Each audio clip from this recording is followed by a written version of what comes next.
let's just focus on getting you through your first week, okay? Let's see. First, there's an introductory greeting from the company that I'm supposed to read. It's kind of a legal thing, you know.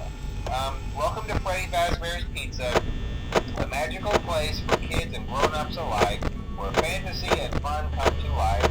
Fazbear Entertainment is not responsible for damage to property or person. Upon discovering that damage or death has occurred, a missing person report will be filed within 90 days or as soon as property and premises have been thoroughly cleaned and bleached and the carpets have been replaced. Blah, blah, blah. Now, that might sound bad, I know, but there's really nothing to worry about. The animatronic characters here do get a bit quirky at night, but do I blame them? No. If I were forced to sing those same stupid songs for 20 years and I never got a bath, I'd probably be a bit irritable at night too. So remember, these characters hold a special place in the hearts of children and we need to show them a little respect, right? Okay. So just be aware, the characters do tend to wander a bit. They're left in some kind of free roaming mode at night. Something about their servos locking up if they get turned off for too long. They used to be allowed to walk around during the day too, but then there was the bite of 87. Yeah, it's amazing that the human body can live without the frontal lobe, you know? Now, concerning your safety, the only real risk to you as a night watchman here, if any, is the fact that these characters, if they happen to see you after hours, probably won't recognize you as a person. They'll most likely see you as a metal endoskeleton without its costume on. Now, since that's against the rules here at Freddy Fazbear's Pizza, they'll probably try to forcefully stuff you inside a Freddy Fazbear suit. Now, that wouldn't be so bad if the suits themselves weren't filled with cross beams, wires, and animatronic devices, especially around the facial area. So you can imagine how having your head forcefully pressed inside one of those could cause a bit of discomfort and death. The only parts of you that would likely see the light of day again would be your eyeballs and teeth when they pop out the front of the mask. Yeah, they don't tell you these things when you sign up. But hey, first station of the breeze. I'll chat with you tomorrow. Check those cameras and remember to close the doors only if absolutely necessary. Gotta conserve power. Alright, good night.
be a good idea to peek at those cameras while I talk, just to make sure everyone's in their proper place, you know.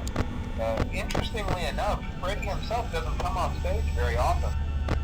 I've heard he becomes a lot more active in the dark, though, so hey, I guess that's one more reason not to run out of power, right? I also want to emphasize the importance of using your door lights.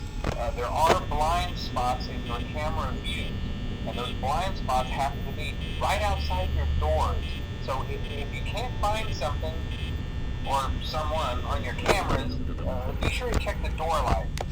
You might only have a few seconds to react. Not that you would be in any danger, of course. I'm not implying that. Also, check on the curtain in Pirate Cove from time to time. The character in there seems unique in that he becomes more active if the cameras remain off for long periods of time. I guess he doesn't like being watched. I don't know. Anyway, I'm sure you have everything under control. Talk to you soon.